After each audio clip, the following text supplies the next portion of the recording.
Hola, ¿qué tal? Bienvenidos a este espacio. Mi nombre es Francisco Muñoz, soy comunicador e investigador y el día de hoy les traigo una investigación que llevo haciendo algunos años relacionada a este tema, del sistema matemático andino.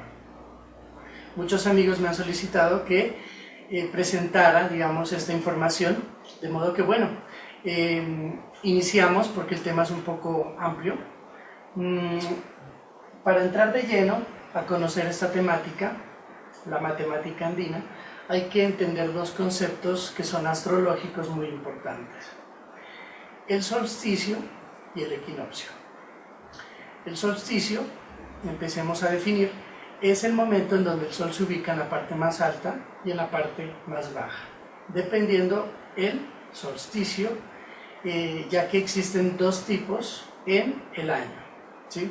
El uno es el solsticio de verano, allí el sol se ubicaría en la parte más alta, que ocurre entre el 20 y 21 de junio, que es cuando se celebra también la festividad del Inti Raymi, y el otro es el solsticio de invierno, que es cuando el sol se ubica en la parte más baja. Aquí, entre el 22 y 23 de diciembre, ocurre este fenómeno celestial. El otro fenómeno es el equinoccio. Es el momento en donde el sol se ubica por encima del ecuador y la noche y el día tienen la misma duración. Existen dos equinoccios durante el año también. El primero sería el equinoccio de otoño, entre el 20 y 21 de marzo, y el equinoccio de primavera, entre el 22 y 23 de septiembre. Muy bien, entendidos estos dos conceptos, entramos de lleno a explicar cómo los antiguos pudieron crear, por así decirlo, un sistema de medida con la observación celestial. Gracias a ese sistema de medida pudieron de alguna forma construir un monumento estilo calendario. Y es precisamente el que estamos observando aquí. Este complejo arqueológico se llama Caral, ¿sí? Como ustedes se pueden dar cuenta, en este complejo existe una estructura circular, ¿sí? Que es muy grande, como si fuese un estadio, ¿sí? Y detrás de ella existe una pirámide escalonada. Al parecer, desde la teoría de Ruth Rodríguez, este tipo de culturas que construían pirámides escalonadas eran o pertenecían a las dinastías lunares, donde se rendía culto a la luna. Ahora, lo interesante es de que en este complejo, como ustedes se pueden dar cuenta, este complejo permite medir dos ángulos que el arqueólogo Carlos Millavillena los menciona o los nombra como los ángulos intersolsticiales, que son estos, los que podemos observar aquí, ¿sí? Los ángulos intersolsticiales son las direcciones que nos permiten definir por dónde es que se produce ese fenómeno. El observador, de alguna forma, al observar el fenómeno, designa una dirección, ¿sí? Por ejemplo, si es un solsticio, como hay dos en el año, el observador traza dos líneas, desde su punto de visión traza dos líneas, y de alguna forma, como ocurren en dos momentos diferentes y en dos sitios diferentes, pues se van a tener que, de alguna forma, cruzar y van a formar una X, ¿sí? Que es la que vemos aquí, ¿verdad? Digamos que esos dos eventos, el solsticio de verano y el solsticio de invierno, nos producen dos direcciones que llegan a chocar y generan un punto, ¿no? Ese punto posteriormente se va a convertir en un ombligo, ¿no? Y digamos que como eran lugares tan importantes astronómicamente, en esos lugares donde se gestaban estos acontecimientos, donde marcaba de alguna forma, a partir del cielo, se marcaba en la tierra un acontecimiento, debía obviamente ser un lugar muy especial y por lo tanto allí se construían los monumentos. En esta artesanía podemos observar cómo los antiguos tenían muy claro el concepto de los ángulos intersolsticiales, ¿sí? Es decir, estas, al parecer, X que aparecen en algunas artesanías.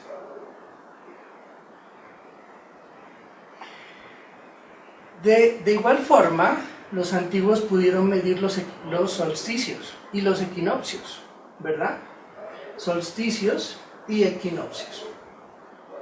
Por lo tanto, ya tenían, por así decirlo, unas unidades de medidas específicas que tenían que ver con estos fenómenos celestiales, tanto los solsticios como los equinoccios. ¿Qué era lo que faltaba? Pues bueno, encerrar. ¿Y cómo encierras estas proporciones? Pues las encierras en un círculo. Al encerrarlas en un círculo, lo que nos proporciona posteriormente ya es un calendario, ¿sí? Y lo que ocurría era que estos eventos nos permiten, o ellos se dieron cuenta de alguna forma, que estos eventos celestiales intervenían mucho en la vida de la Tierra, es decir, por las estaciones, por los climas, porque la semilla cambiaba conforme iba transcurriendo el tiempo, porque la tierra y las plantas cambiaban también. Es decir, que los fenómenos celestiales estaban muy relacionados con las actividades y con los sucesos que ocurrían a su alrededor, ¿no? De modo que ellos fueron categorizando estos momentos y los llamaron, los antiguos los llamaban, en este caso los incas, llamaban estas zonas, calificaron un calendario, por así decirlo, a partir de estas proporciones y las dividieron en unas zonas específicas. Tenemos el Antinsuyo, que eran las zonas bajas, el clima caliente, húmedo y menos saludable para la vida. Teníamos el Coyaxuyo, zonas altas, clima frío y era saludable para ellos, para la vida. Kuntinsuyo, zona baja, clima caliente y húmedo. Teníamos el Chinchainsuyo, que era una zona alta, clima frío y seco. Digamos que con esto podemos darnos cuenta que gracias a estas mediciones ellos pudieron ya empezar a categorizar zonas, ¿sí? Y también a medir proporciones no solo en el espacio, sino también en la Tierra. Aquí podemos ver ya un calendario que mide ángulos intersolsticiales y mide ángulos también equinocciales.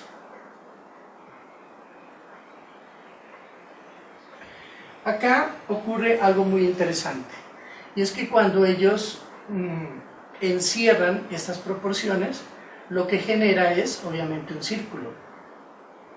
Y cuando ellos encuentran un círculo, lo que nos está diciendo todo este concepto, que lo podemos observar en la misma construcción de Caral, donde vemos un complejo circular. Es decir, que la idea de que la matemática vino de Egipto o de Sumeria o de Grecia, o que pensadores como Euclides, Pitágoras fueron los que concibieron estos conceptos, pues digamos que queda mucho en discusión, ya que los antiguos andinos conocían ya estas proporciones y se puede observar en sus construcciones, ¿sí? Y se puede observar en sus calendarios. Ellos obviamente no conocieron a estos pensadores, ¿sí? Pero ellos por sí mismos sacaron estos conocimientos y los aplicaron de una forma que hoy en día podría envidiar mucho matemático y arquitecto en el mundo, el cual va a los complejos históricos a estudiar inclusive de los antiguos. Algo interesante, o un concepto matemático interesante, que los antiguos ya conocían, es la proporción pi, el famoso número pi, el 3,14. ¿Cómo lo conocieron? Pues obviamente conocían el círculo, debido a que ellos habían encerrado las proporciones en un calendario. por lo tanto podían medir los diámetros y las circunferencias. Ellos lo denominaban al número pi como Qatari y lo representaban con unas cabezas. ¿Sí? Obviamente, cuando los españoles llegan a los templos y observan estas cabezas, pues se imaginan que los andinos eran brutales, eran asesinos, y que representaban sus asesinatos en los templos donde adoraban. Pero obviamente la representación que ellos hacían de una cabeza era relacionada con el número pi. Aquí podemos observar, por ejemplo, una divinidad, Iampapec, el famoso dragón, y ustedes pueden observar que detrás de él aparecen unos ángulos también intersolsticiales como los que vimos anteriormente, esa famosa X, ¿sí? Esto que nos dice que este personaje, esta divinidad, es un astrónomo. Y nos dice que es un astrónomo porque aparte tiene una vara de medición. Una vara que tiene obviamente unos elementos que parecen unos quipus, que eran unos ordenadores, ¿sí? Para llevar cuentas. Y lo interesante es que aparece en la otra mano una cabeza. Esto no quiere decir que este personaje cercenó la cabeza de un enemigo. Lo que quiere decir es que él, a través del estudio de los ángulos intersolsticiales, que lo hizo con una vara, pudo encontrar el número pi, o como ellos le llamaban, el Qatari. La vara, que hoy es vista como la vara de mando de los pueblos indígenas, es un concepto que tiene varios significados, pero en la antigüedad específicamente tenía otra referencia. La vara se utilizaba era para medir precisamente esos eventos celestiales, ¿sí? Y aquí podemos ver, por ejemplo, unas representaciones de astrónomos andinos con sus varas, en las cuales podían observar estos fenómenos. Aquí tenemos a los astrónomos de Paracas, que tienen varas las cuales llevan quipus, que son para, obviamente, organizar o contabilizar estos eventos. El concepto de que la vara es de mando es más español que andino, la verdad, ¿sí? Los españoles son los que consideraban que se podía mandar a otros y que eran dueños de algún territorio específico. Los andinos tenían un concepto más de la multiculturalidad, ¿sí? Ellos no querían gobernar personas, querían gobernar el tiempo, y por eso es que ellos definieron estos sistemas de medición a través de los fenómenos celestes. Tenemos otro artefacto interesante que nos muestra, obviamente, miren, aquí podemos observar en esta artesanía que se forma una chacana y que a partir de ella se logra formar a partir de unos ángulos. Miren, aquí se pueden observar cómo estos dos vértices generan un ángulo y cómo esto permite crear un calendario, como es la chacana. De modo que, digamos, estos conceptos están muy vivos en los museos o en las artesanías que comúnmente vemos, solo que no hemos podido o no hemos tenido la capacidad aún de poderlos analizar muy bien. Pero los antiguos, con esta simbología, nos están diciendo varios conceptos, en este caso matemáticos, que habían encontrado en el pasado.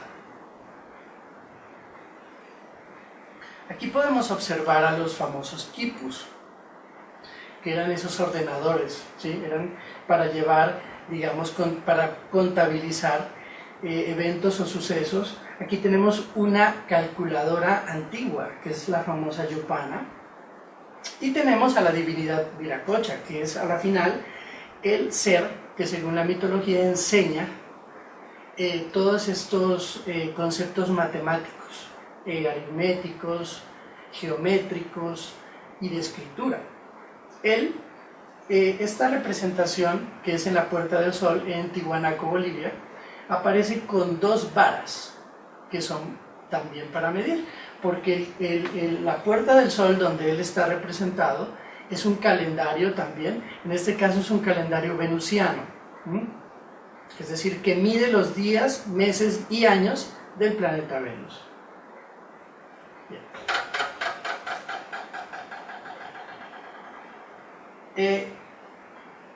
Otro elemento interesante son estos espejos, ¿sí?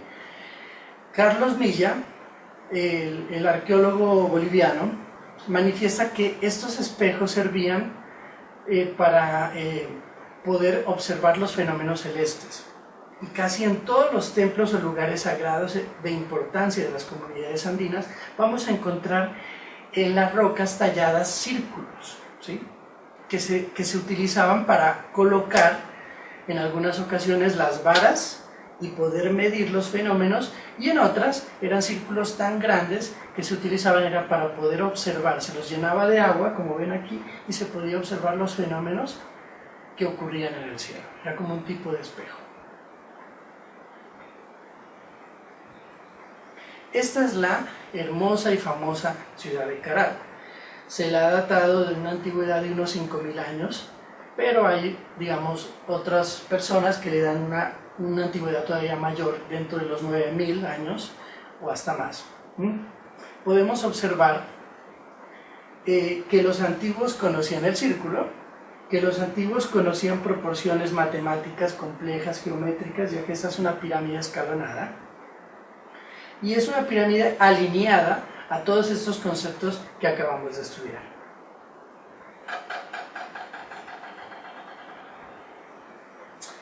A raíz de estas proporciones se pueden generar diversos calendarios y conceptos de medición y de proporción, de tiempo, de espacio.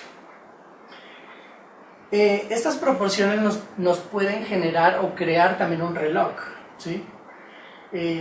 Los quitus utilizaban, por ejemplo, la estrella de 8 puntas como un reloj. Aquí la podemos observar. Y la sacaron a partir de las mediciones de este tipo de unidades de medida ya explicadas anteriormente. Esto permitió fijar unos eventos importantes en el año. El Inti Raymi, que es muy famoso, conocido como el principio y fin del año indígena. El Quilla Raymi, que a diferencia del Inti Raymi, que se celebraba, se rendía culto al sol, en el Quilla Raymi se le rinde culto a la luna. Esta es una celebración mucho más antigua que la del Inti Raymi, como podemos recordar en el anterior video que hicimos. En él se habla de esas dinastías lunares que desde la teoría de Ruy Rodríguez Sotomayor, la ecuatoriana, nos manifiesta que era una época en donde la mujer reinó, gobernó, administró y también era representada ella como una divinidad y se rendía culto obviamente a la luna. Está el Pakka Raymi y el Capac Raymi, ¿no? También que son eventos relacionados a los espíritus y también a las cosechas.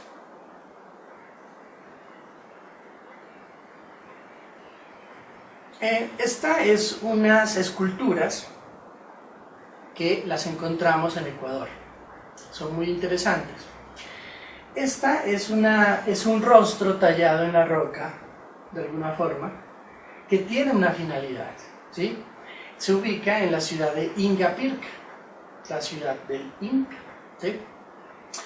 En la ciudad de Ingapirca aparece un templo de la luna, y eso es lo hermoso, de alguna forma, de lo que tenía la cultura inca, que cuando llegaba y conquistaba otro pueblo, no se puede decir conquistaba, yo diría que ellos como que intercambiaban información, o sea, a diferencia de los españoles que llegaban a desbaratar, a destrozar, los incas llegaban a compartir conocimientos, a aprender. Es por eso que en Ingapirca, que en un principio se rendía culto a la luna, cuando llegan los incas, en lugar de desbaratar o destruir o construir encima del templo de la luna, lo que ellos hicieron fue construir el templo del sol prácticamente al lado. Eso demuestra, obviamente, que el inca, en lugar de ser una raza, era un proceso cultural, ¿sí? El cual todos se podían nutrir, ¿no? Bueno, en esa ciudad está ubicado este rostro, y este rostro observa hacia un páramo. Cuando pregunté hacia dónde ubicaba ese rostro, me dijeron, allá en ese páramo queda un pueblo que se llama Pucara. Pucara es el pueblo más alto del mundo. La Paz, Bolivia, es la ciudad más alta, pero Pucara es el pueblo más alto del mundo. Es hermoso, casi no se ven turistas, y cuando subí encontré este otro monumento pétreo, que es un rostro que ellos le llaman el rostro inca. Y es muy interesante porque este rostro observa justamente en una línea, por así decirlo, intersolsticial, nos encamina o nos dirige hacia la ciudad de Ingapirca. Y esa línea traspasa el templo, que es el templo lunar y el templo del sol. Es decir, que los antiguos conocían, esto fue, esto no fue al azar, esto fue premeditado, ellos conocían todas estas proporciones y las podían medir a grandes distancias. De esta forma, el rostro de Pucara observa al rostro de Ingapirca, aunque estén separados a kilómetros de distancia. Se pueden ellos entrelazar esa línea de esos ángulos.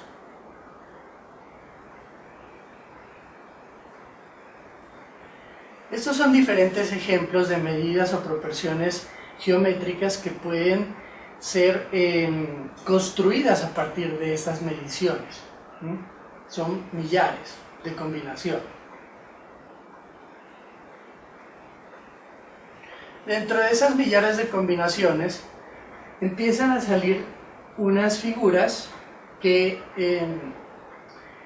en el pasado fueron llamadas los sólidos platónicos.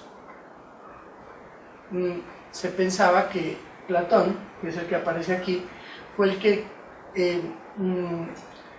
inventó o, descubrió estos conceptos. Pero obviamente los andinos conocían igualmente estas proporciones y inclusive estas imágenes.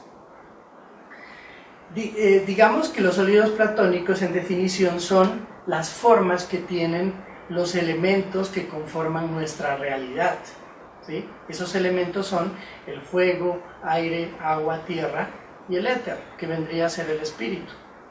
Cada uno de esos elementos tiene un diagrama molecular, y ese diagrama molecular es el que vemos aquí, ¿sí? Por ejemplo, el fuego es representado en ese diagrama molecular por la figura del tetraedro, ¿sí?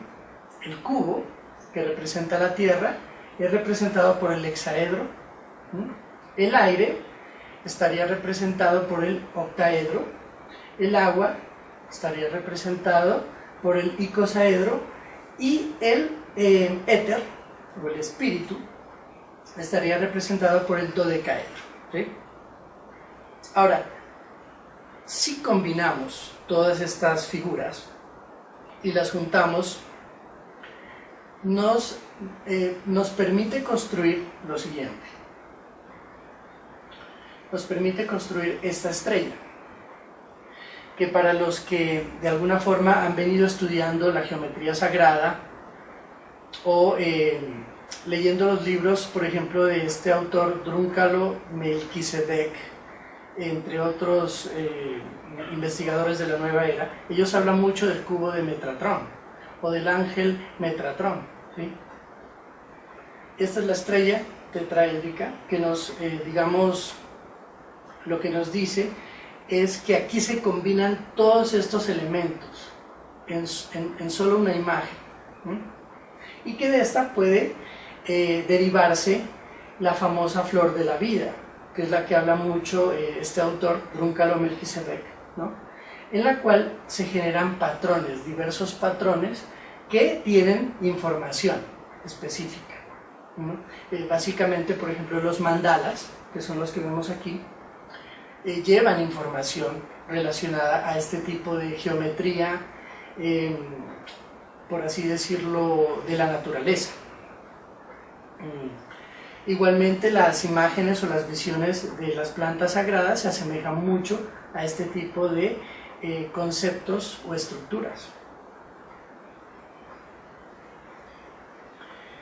Algo muy interesante de observar en el mundo, alrededor del mundo, es que esa figura, la llamada flor de la vida, que se gesta a partir de estas proporciones, ha sido representada en varias culturas y en varias épocas. Lo podemos observar aquí.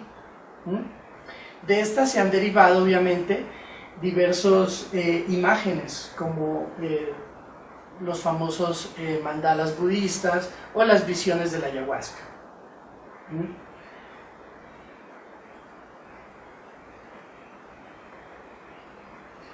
Estas proporciones, desde la teoría de Drúncalo-Melquisedec, estas proporciones nos generan un huevo, que ellos llaman el huevo de la vida, y a partir de ese huevo se empieza a duplicar. Y ese mismo patrón es el que siguen las células, o sea, las estructuras de la vida en su totalidad, para crear cualquier organismo, que es el que podemos observar aquí. De la misma forma en nuestros cuerpos, en la Tierra, pero también de la misma forma en el universo. Es un ejemplo que se coloca entre las galaxias, y también un ejemplo muy claro de ese paralelismo dentro de nuestro organismo. Es decir, que nosotros somos un micro resultado, digamos, de todos esos procesos matemáticos y geométricos, ¿sí?, a nivel molecular, ¿sí? Aquí lo podemos observar en estos dibujos, tanto en las galaxias como en nuestro organismo.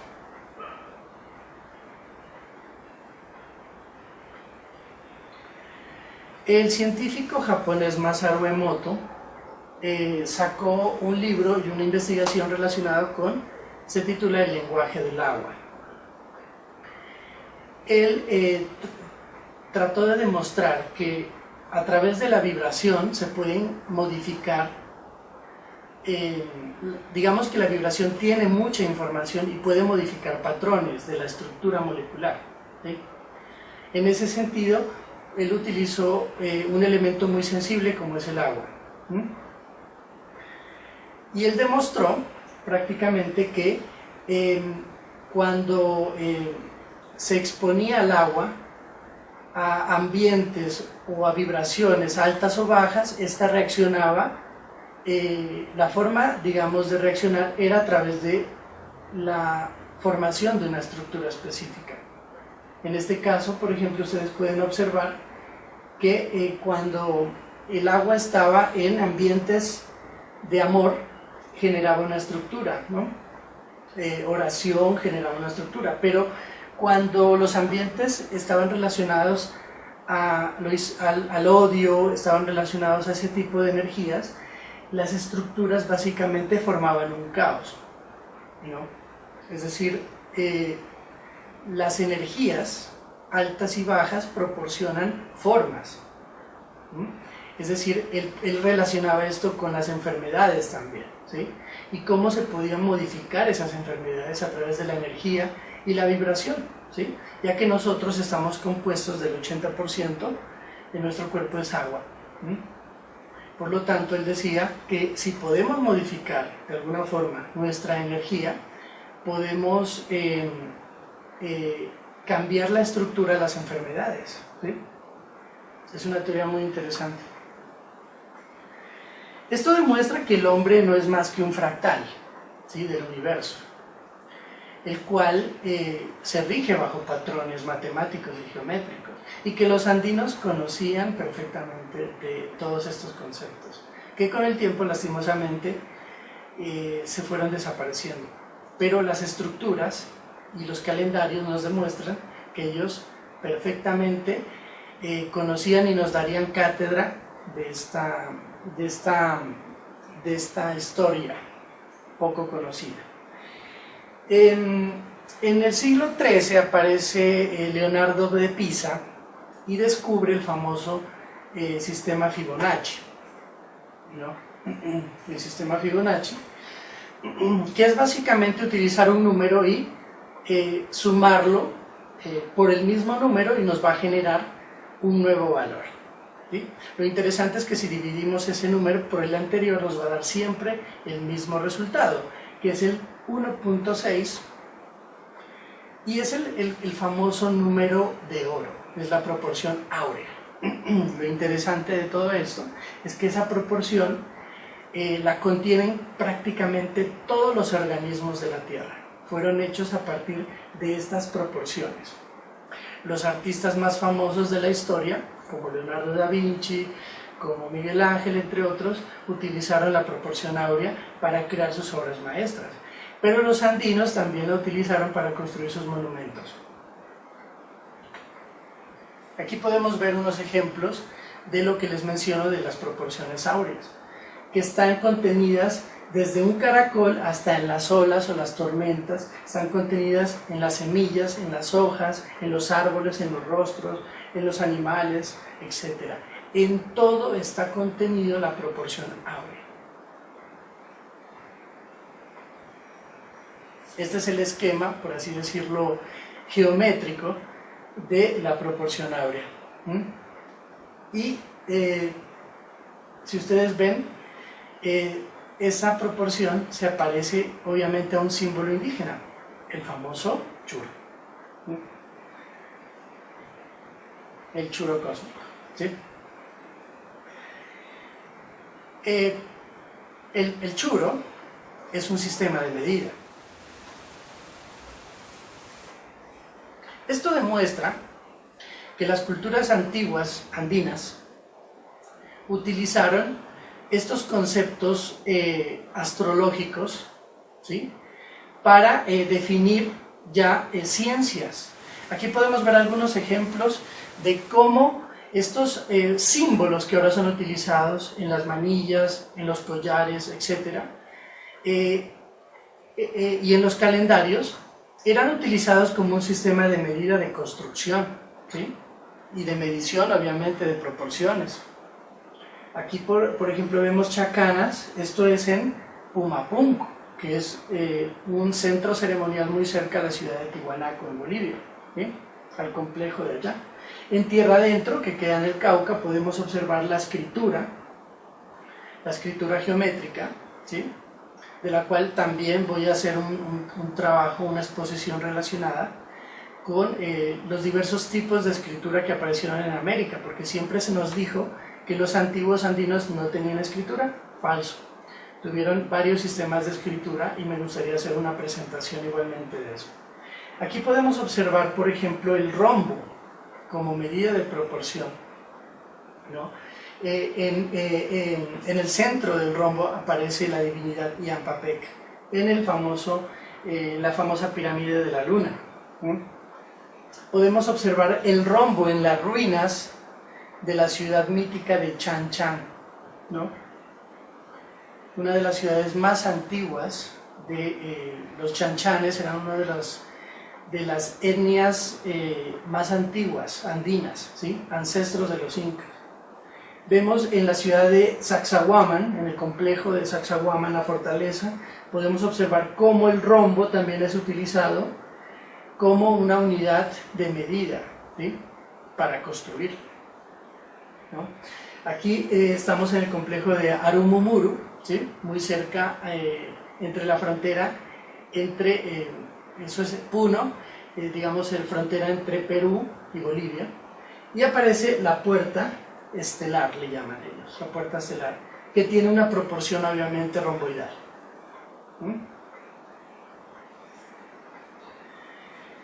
Y bueno, con esta diapositiva termino esta exposición, agradeciéndoles nuevamente su atención por esta exposición, y digamos que hacerles una invitación de necesitamos obviamente cambiar la figura educativa desde el punto de vista histórico, obviamente, porque hay muchos elementos aquí que lastimosamente no son estudiados dentro de nuestra cátedra educativa.